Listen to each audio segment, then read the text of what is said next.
ready. And it's all in one platform and everybody has access to it. This is not something that only some set of people have access. This is empowering people. This is a platform where people are empowered to get information, share information, and to be able to coordinate and to do the best that they know how best to do. So you're basically training people and you're empowering people to respond. You go through the exercise process, you're doing your improvements, you're doing your understanding, you're going to go through your corrective actions, and you're going to see how to improve.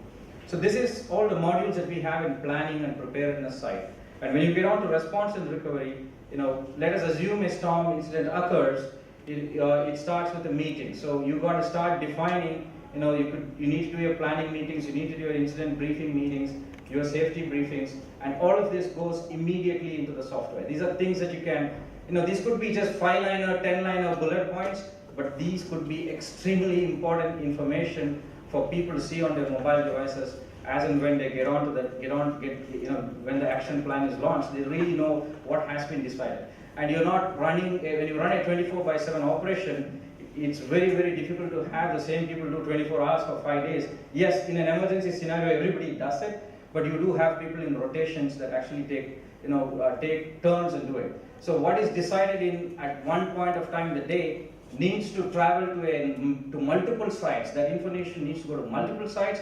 It also needs to go to people who are working in different shifts. So all that information is available for people. Anybody who carries a smartphone will have all this information. That's basically all it is. Of course, God willing, the connectivities are there and the mobile connections are there, wireless connections are there, then information is flowing. If not, you could always sync the information up. Safety considerations can be put in. You can have safety briefings. It's very important to ensure that safety of responders is taken care so that they feel empowered during the whole process, that there is somebody who's thought through the whole thing. So it also allows for proactive safety thinking so that you have a templatized thought process where you're saying if this kind of a scenario happens, you have to follow these safety measures. Those are automatically launched. There could be reactive safety measures that you want to put in based on the scenario, that particular incident. So you could have a safety analyst giving specific customized safety instructions to people during the emergency process. And then once the incident occurs, so you've done your meetings, you've taken all your safety considerations, you just roll your action plan. All you do is you take a plan that you've already executed in an exercise mode, you want to improve it a little bit, restructure your teams, and then you just roll it.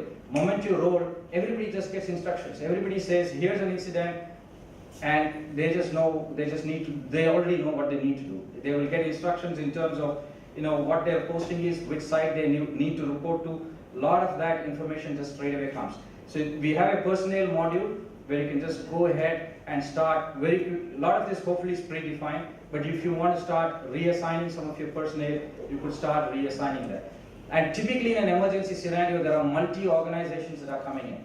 So you could have like NGOs that are going to come in and start offering people. So you have the option of having acquired teams to also, coming into this, provided you've already thought about that organization being an organization that will help you. So they could also just come into this platform and say, hey, here I have 50 people and these are their names. They're available. You decide how you want to use them, right? So you get those 50 names and then you start staffing them. So these are things that happens in a command and control center operation. And you don't want everybody showing up to one place. You want to spread your teams out. You want to spread them by time. You want to make sure that all that is coordinated properly. And that way you are ensuring that you're pushing the right people to the right place at the right time. And that's an extremely important thing to do during emergency. Okay, so, and you can form teams. You can give instructions to each team. You could have medical camp related instructions. You could have material delivery instructions, food packages related teams. So you could look at the instructions to various, you could give task orders to each of them, and on their mobile they say, yes, I have received it, and they could even give you a status update saying, I'm 20% done with it, I'm 40% done with it. So as a command central operation head, you always know what is happening where. Holding the mobiles, Avionics mobile solution gets all the information that he needs to get. And you have, fundamentally you have trained and smart people that are working out there as far as your crew grows. But of course you have other people who are volunteers also who are coming in. And as long as there are people who can just use a mobile device, they would be empowered with information to act at the ground. You could request special equipment. Like I said, you could also get the status of the information at any point. Status is pre-configurable. Automatic dashboard updates can be done. Alerts are done. So all of these things are logged in. And the other thing is, if you have activity logs, there could be people texting a lot of things. Vital information can be coming from people, and all those comes through this whole thing. And you have logs of when actually these information people are passing on. You actually know when exactly somebody told you something. And also you could actually evolve a scenario as to how exactly what went wrong. Between 3:30 p.m. to 6:30 p.m. we were deploying our people. Why did the situation change? So people are also constantly texting you and keeping you posted. Okay, so during any emergencies, it's also important that there is going to be citizen inquiries, there's going to be media inquiries, there's going to be politician inquiries. Everybody is going to be back of the command and control center asking what is going on. Everybody wants information. So that's a scenario, that's a module that we have developed, where you can quickly gather all this information that's flowing into the system. You can draft you can review these inquiries, and then you can draft your messages. So you can go into your messages, you can have a legal officer who is actually making sure that the messages are properly drafted. There's an approval process to it, so that the message is communicated to media properly, message is communicated to the politicians properly. So all of these things can be done. And last but not the least, at the end of the day, teams finish their job at one site. You can also look at movement of teams. So we have modules to decide so-and-so team needs to be relocated to another team. So what are all the things you need to take care of for that team? So you have a logistics module where you can look at what are the logistics. And all these logistics would be available information. So you would have already thought through what kind of information, what kind of logistics need to be provided. Is there a travel provider who can help them out? You would have listed at least your directory is going to have a few key people that's around that particular village or something like that. Or you could know where is the nearest community halls for lodging them, right? Where is a community hall, or where is a school, or where is a stadium where you could actually be lodging them. And they need to know where those places are. So the solution automatically shows them that. So communication just becomes easier. Of course, there's always going to be local experts that's going to take decisions based on their local knowledge, and that is something that any software system cannot overpower. But the whole idea here is information is very, very critical. Information needs to flow to all participants so that people feel integrated in the whole activity, and information and status updates are very, very important for decision makers to decide what actions to take at a particular site, and where to prioritize and where to move more people, and what needs to be done next. So this platform is what we have built that is enabling this. We have put this in 3 locations in customer sites. It's about operational, US customer sites. It's all operations. The software has been started development. By the way, we started it in 2005, and we have matured it over a lot of years. And yeah, I'm almost done.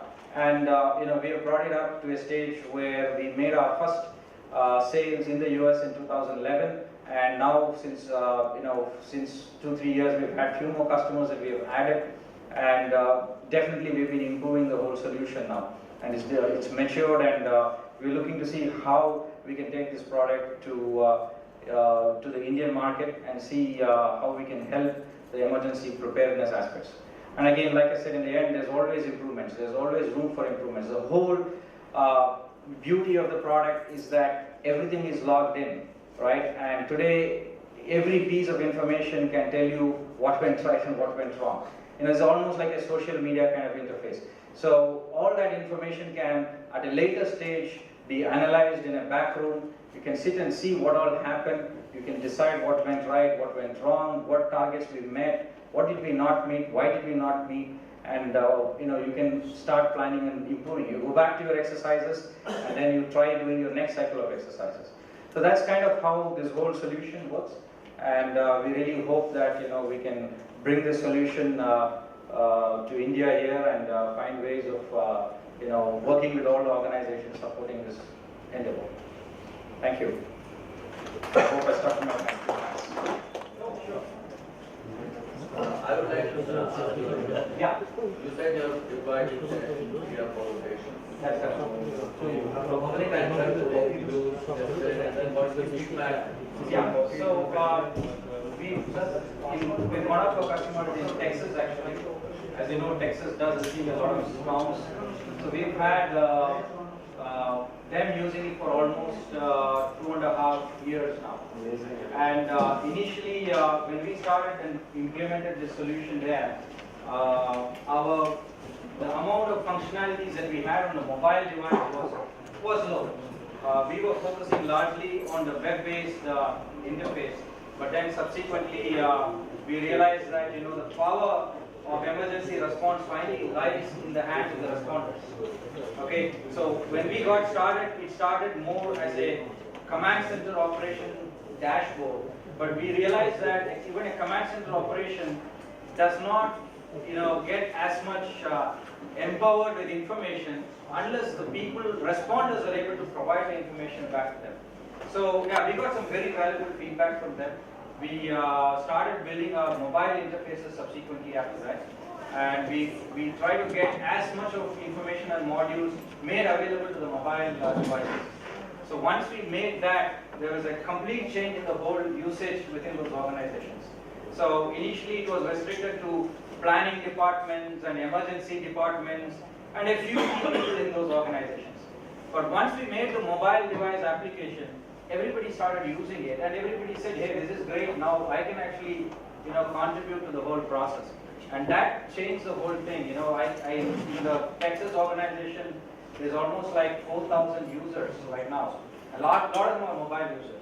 Of course, there are regional managers, there are team coordinators, team leaders, and all of them. They are all. Your pricing. What is the pricing model for? Okay, so right now we have built it on very frankly, we have built it on an expensive BPM engine. So the BPM engine itself costs us around $70,000. But if you're looking at, let's say, a state level kind of scenario, I don't think it's a lot of money for a state level kind of investments, because $100,000 is 65 lakhs. So $70,000 should be in the near about 40 lakhs for the base BPM engine that we are buying, that you will be buying, and then the entire verticalized solution that we have on top of it that adds another $50,000 to it. So you're looking at an investment of 65 to 70 lakhs for the main, the core system, and then the mobile users are all not expensive, and the number of users you want to add on is also not expensive. So it's a core system that costs money, which has the BPM engine. We are also now looking at, but the BPM engine, like I said, has its power. And the fantastic power of the BPM engine is that it can easily integrate to other investments that you've already made. You may have a IT investment that you have made in terms of assessing, predicting tsunami, let's say, right? You want data from there to flow into your software. If we build a custom software, it's not going to be so easy to integrate inputs from other solutions. What a BPM does is it's very open-ended, so it talks to other IT systems very easily. So information transfer into your dashboards will be lot easier to facilitate.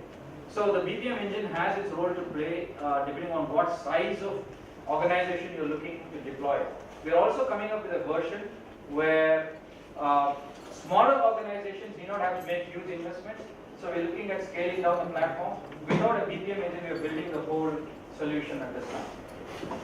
So that is also in the works, and that's going to take at least a couple of years to take this entire experience and to simplify it and put it into just a regular Java application that works on top of any browsers and any Am I audible now? Yeah. Good afternoon. My name is Manish Mohandas, and I'm a program officer with this organization called the Swiss Agency for Development and Cooperation. In a brief nutshell, we are part of the Foreign Ministry of the Government of Switzerland, and we are right now based at the Embassy of Switzerland. We are a foreign donor agency. We've been in India for around 50 to 60 years. Primarily, we started off with traditional development activities, but since 2010, we collaborate with the Government of India primarily on the issue of climate change. And disaster risk reduction is one essential component of this collaboration. Now, within our portfolio, we have one specialized program in collaboration with the National Disaster Response Force, wherein we are supporting them in capacity building of their urban search and rescue capabilities. So I'll speak in depth about that particular collaboration, and please feel free to interrupt me for more clarifications at any time. So this is of the background of SDC. We are a technical cooperation partner since 2011, primarily on climate change. And our portfolio is primarily divided into two components of adaptation and mitigation, but I'm not dwelling on that right now. The focus areas on which we work are water security, food security, hazard and risk management, and on the mitigation side, we have projects on renewable energy, built environment, small scale industries. This is the organizational structure. I don't think it's very clear because of the lights. We are part of the Federal Department of Foreign Affairs of the Government of Switzerland. SDC is a specialized agency, and within SDC, there's a unit called the Swiss Humanitarian Aid Unit. Now, what exactly is the SHA? It refers to the specialized members of the Swiss Humanitarian Aid Unit and the Swiss Rescue Chain. Now, the Swiss Humanitarian Unit is the operational arm of the SHA. It has a pool of around 650 members from different specializations, and as and when a need is there, these members are mobilized and either for national deployment or international deployment. They are split into 10 groups of experts, primarily in the topics of construction, water and sanitation, environment, medicine, logistics, rescue, search, etc. So I'm not going into too much because there are many slides, so I'm just skipping these slides. Now the Swiss Rescue Chain. Now, since I spoke about urban search and rescue, this is primarily rescue in the scenarios of an earthquake. Collapsed structures, concrete structures. So Switzerland was one of the pioneering countries which developed this whole idea of sending mobile teams abroad for international rescue. And the Swiss Rescue Chain is a group amalgamation of different actors from Switzerland who are mobilized when an emergency happens and they're ready for deployment. So this Swiss Rescue Chain consists of the SHA members, Seismological Service, the Swiss Air Rescue who offer, the Swiss Disaster Dog Association who offer the canine units for the search, the Federal Department of Defense, the Swiss Committee of the Red Cross for the doctors, the International Airlines for the civil aviation, and so on. Now, the major intervention sectors are relief, reconstruction, prevention, and preparation. But I just came through this. How the SHA works? It works both in terms of bilateral cooperations with governments directly and also multilaterally by collaborating with multilateral agencies. So, please ask for more details due to lack of time. And in terms of multilateral partners of SHA, we have the World Food Programme, the ICRC, UNHCR, UNICEF, etc. This is a snapshot of the various country programs that Swiss Humanitarian is right now active. So I will be dwelling mainly on the India program and what we do in this country. Okay, capacity building of National Disaster Response Force. India and Switzerland have a memorandum of understanding which talks about cooperation in the event of disasters. This was entered into in 2003. And under this MOU, there is a very specialized component which talks about training programs which can be organized by the mutual governments. Using this MOU as the entry phase, we began a collaboration with the Government of India in enhancing the capabilities of urban search and rescue. So the first phase started in 2008 and 10. And later there was a request from the Government of India, and where they asked us whether we would be ready to help them attain INSARAG classification. Now I'll come back to you and explain what is INSARAG. INSARAG is an acronym. It stands for International Search and Rescue Advisory Group. I'll just explain how this works. When an emergency happens, we have international teams being deployed to foreign countries. For example, Gujarat received a lot of support. We sent teams to Nepal. Philippines receives teams when an earthquake happens. Now, the INSARAG is a kind of a framework which gives you a methodology to standardize your operations. So when a country certifies its team under the INSARAG system, you are subjecting yourself to an international certification which ensures that when an emergency happens, you are able to deploy as per specific certain international guidelines. Now, there are different categories. We are talking here of a heavy team. There are 3 categories of light, medium, and heavy. When you're talking of a heavy team, what it actually means is that your urban search and rescue team should be ready to deploy within 10 hours.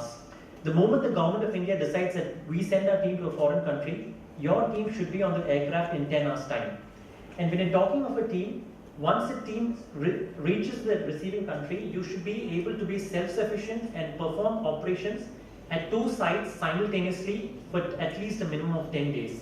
So which means you have to be self-sufficient in food, you should carry your toilet facilities, you should have healthcare facilities for your team, you should have the logistics, you should have even the nitty-gritties like visa and immigration taken care of, and also personal protection equipment to handle yourself in any kind of an environment. It can be snow, it can be 40 degrees Celsius, and so on and so forth.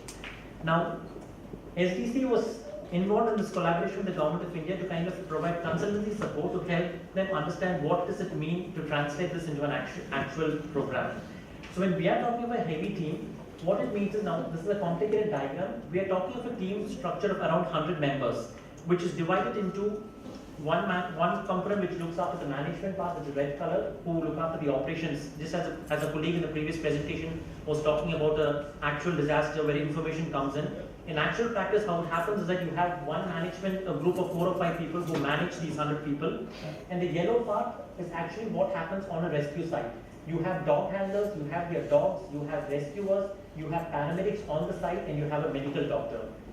There are 4 of these yellow boxes because they work on 2 sites for 2 shifts, which means 12 hours in the morning, and then they go back to rest.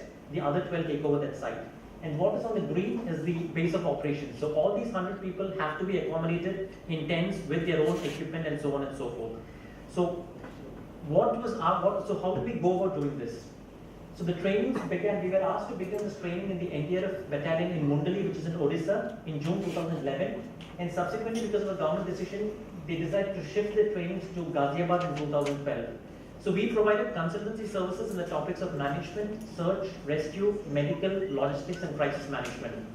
So here the approach was, in all of these components, NDRF already has a lot of capabilities. But the question was to check and help them, or also sit with them and try to understand, are these capabilities applicable as per the INSARAG guidelines? For national requirements, they are all set and perfect. But when you're talking of the INSARAG guidelines, for example, they have very specific requirements in terms of the thickness of concrete that you need to cut, the thickness of the timber that you need to penetrate, the weight of the load, how many X number of tons of weight should be able to be lifted and moved. So these are the capabilities by which you are tested. So now how did SDC go about doing this? Our approach was that we were not training 100 people. We are going to establish a methodology which trains master trainers who can then subsequently train personnel on a self-sustaining basis in the country. And as for the Swiss unit, it has a 3-step approach of, we call it learning consolidation application, wherein you first train rescuers in a very simple methodology, then you apply this methodology in a difficult condition, and finally you do a proper exercise. So I'll illustrate that with photographs. The canine units here refer to the dogs.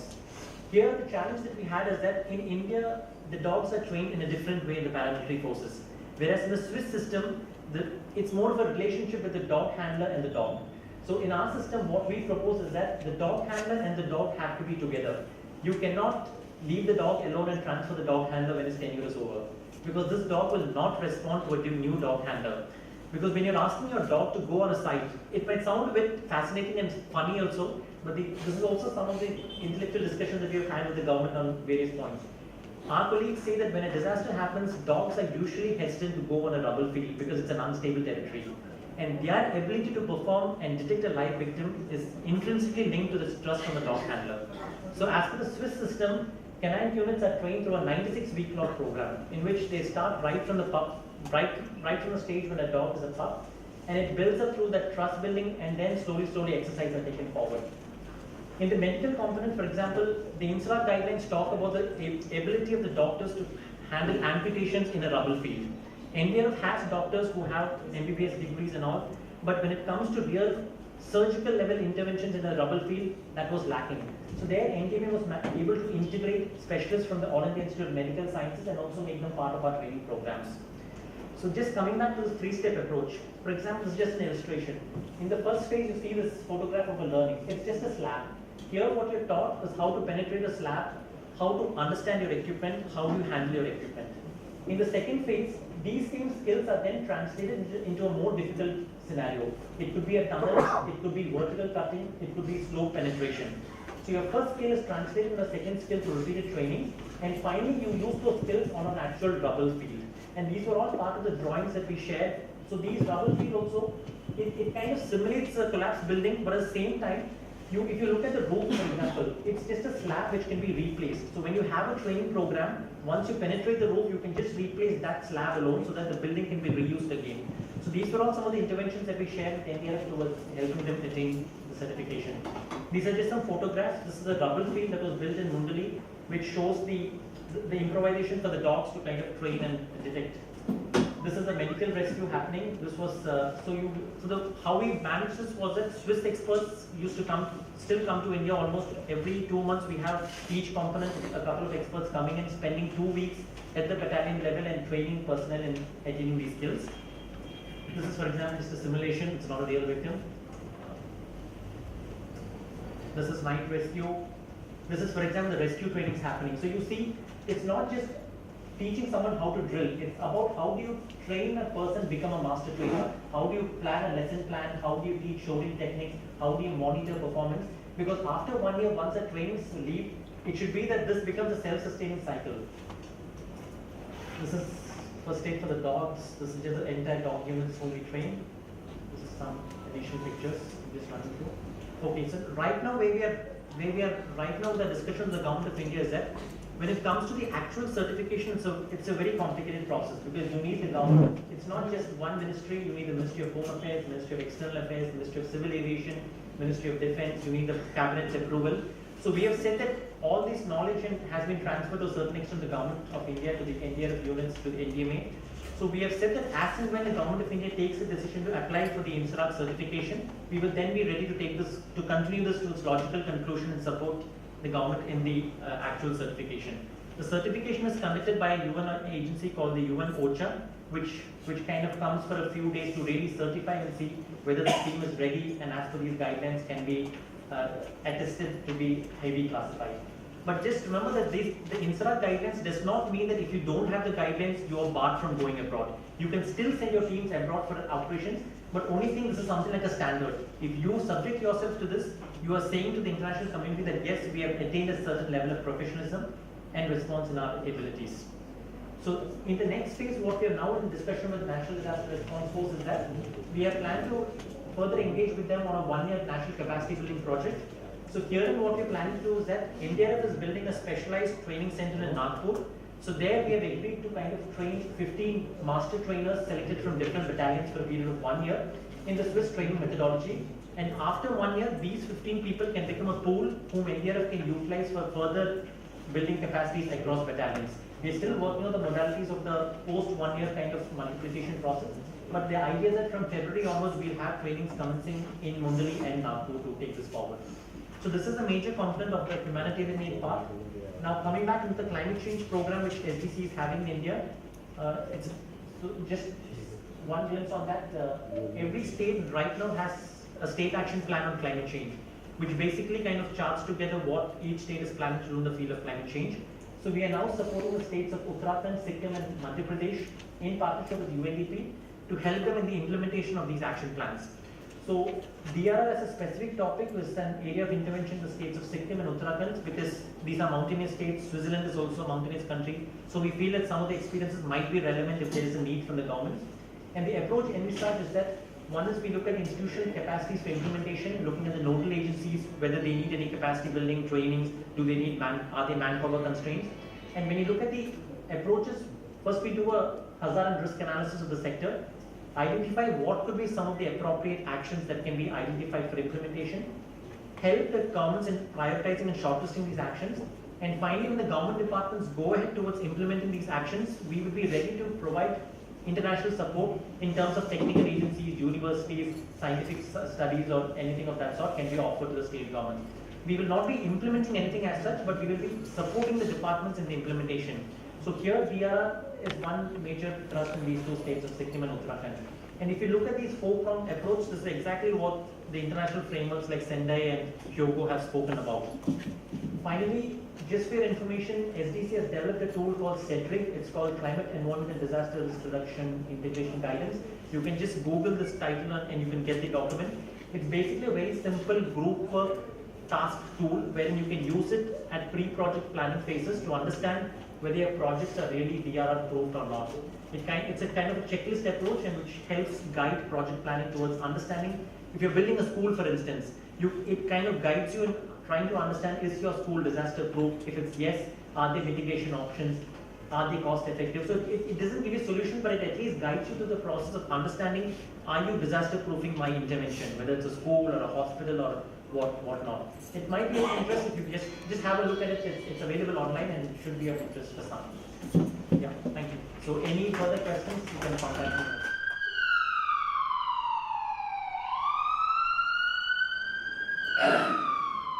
Chair, co-chair.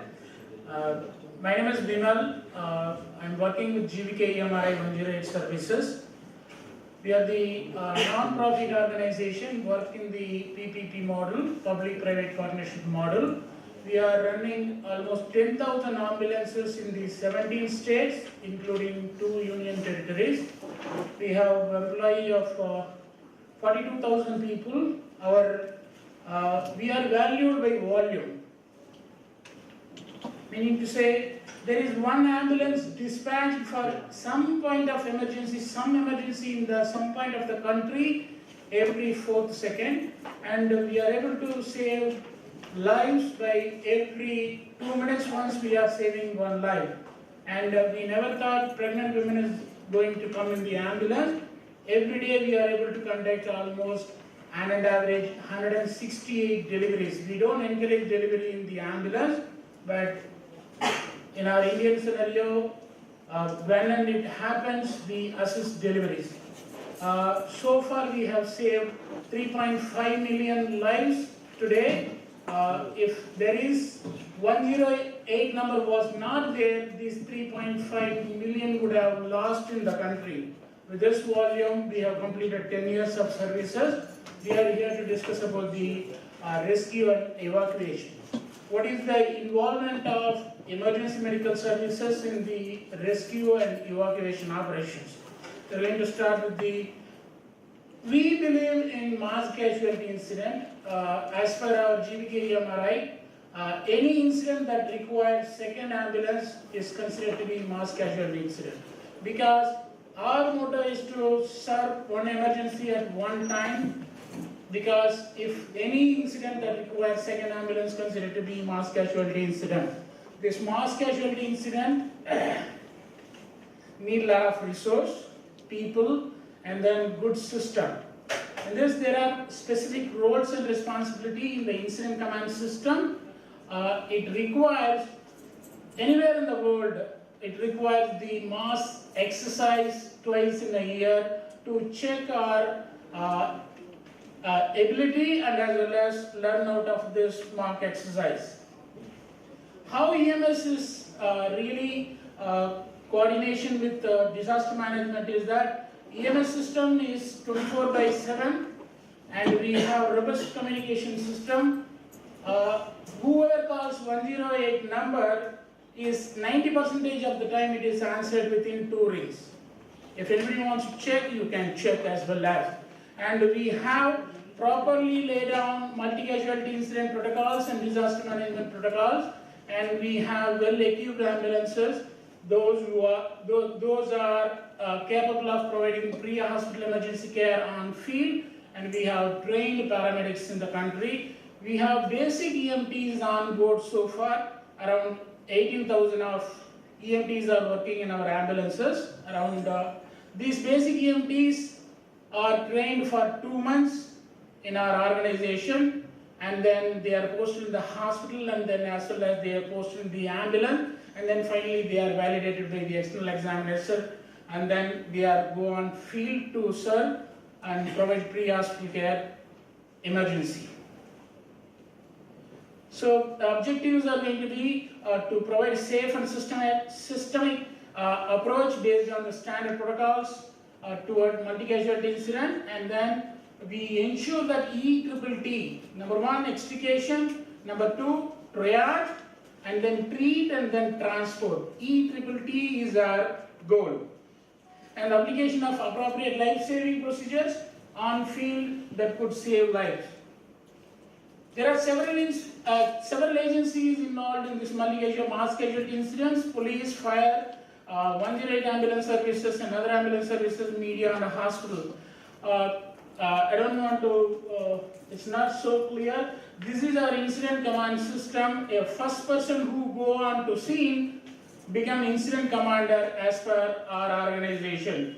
And then the higher official comes, then the transfer of incident command goes to the emergency management executive and then district manager and then COO of the particular state. And there are other people also play a different roles. Triage person does triage, treatment officer person, he does the treatment job, and safety person does, he ensures the safety, and the logistic person is about supplying logistics and everything.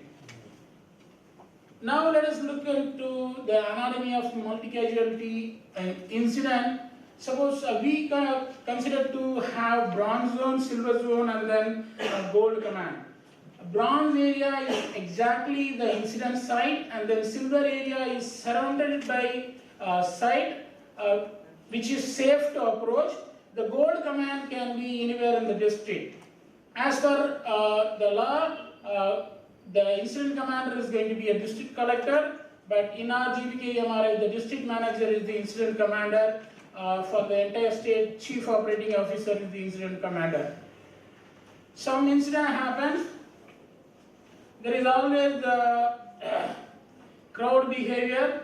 Those who are not injured, they go out of the scene. Or those who are minor injured, they also go out of the scene and they take some auto or bus, they go to the nearest hospital and then occupy the emergency department. When the real emergency patient comes to the nearest hospital, there is no space to occupy them. But for this situation, if we go to the scene, we should call them out, those who are minor injured, those who can walk, they can be put at one place and then they are transported to the furthest away hospital to reduce the nearest hospital is congested with these minor injuries. And then first ambulance comes, we have the concept called first in, last out. This first ambulance becomes the incident command post. So this ambulance monitors the entire incident command system, and then this ambulance is supposed to go out of the scene at the last. There are several areas identified around the site. First thing that is done is form a triage area where the people are rescued from the site and put onto the triage area where the patients are categorized based on the severity of the injuries.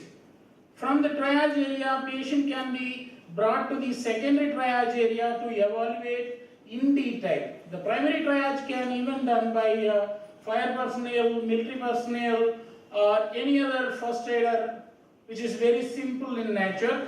In the secondary triage area, the medically trained professional does the thorough evaluation and then categorize whether it's a priority 1, priority 2, or priority 3, or expectant who is dead. And subsequent ambulances also come and they park at the site, and then from the treatment area, if the patient is ready for transport, from the treatment area, the information goes to parking area, the ambulance should come to treatment area. And then patient is loaded into the ambulance, and there is a liaison officer who is the coordinator between the hospital and the incident site, who have all the information about which hospital has what type of emergency beds and what is the capacity of those hospitals. And then patient is loaded in the secondary triage or treatment area, and then this patient can be taken to the hospital. So we are working in the silver zone, not in the bronze zone. Bronze zone, ambulance, being an ambulance man, we are not allowed to enter into the bronze zone. Likewise, the ambulance rotates, goes to the hospital, and then comes back. So the best last mass casualty incident was the Pushkaram. Almost 1100 people we have served, and on the stampede day, we are not able to transport any severely injured people. We transported only dead bodies. Because of the reason, we can't declare death on scene. It is the only reason we were forced to transport those dead bodies. This Pushkaralu or the Chennai building collapse, where the rescue was happening for almost 7 days. In the Chennai building collapse, what we learned was any obstruction in the transport that can multiply the death by 3 times, or that can multiply the morbidity by 3 times.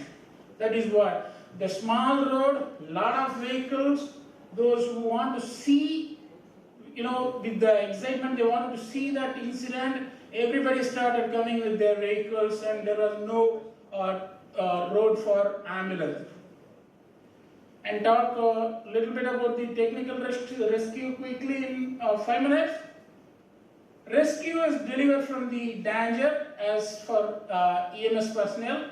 We believe every emergency has some rescue, because look at this a person. Somebody had come here to clean the toilet. Because of the exposure, he just fall down. He looks very heavy. These 2 paramedics looks very thin. For them, this single call also required some more help. So every call will have some kind of rescue. So the objective of this rescue is to remove the patient alive in the best possible manner. That is done by doing no harm to the patient and preventing further injury, facilitating early transport to the nearest facility. Introduction. The rescue and removal. First thing, we need to get the access. That is very, very important in this. TRI, technical rescue incident, is the complex rescue incident. Involves like a vehicle rescue, water rescue, trench collapse. It can be wilderness rescue. These are all considered to be, these complex situations are called technical rescue incident, TRI. This requires specially trained people. EMS personnel, we can't do this. But we can go with this technical rescue people. We can provide pre-hospital emergency care. Whatsoever, the provider safety is the highest concern. There are 3 categories. One is awareness level, next is operational level, and third is technician level. First thing is know about it. Next thing is at least little assist about it. Third thing is do it. These are the rescues that we involve: vehicle, confined space, trench, water, and wilderness rescue. Whatsoever, there are specific guidelines for any rescue. There are hidden hazards. There could be low oxygen atmosphere. There could be strong water currents.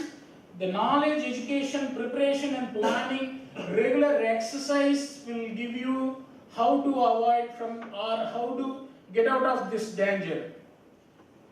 Always work as a team, because in the rescue there are several agencies involved: ambulance personnel, fire personnel, NDRF, army. That is based on the extension of incident. There are 10 steps. Number 1, preparation. Number 2,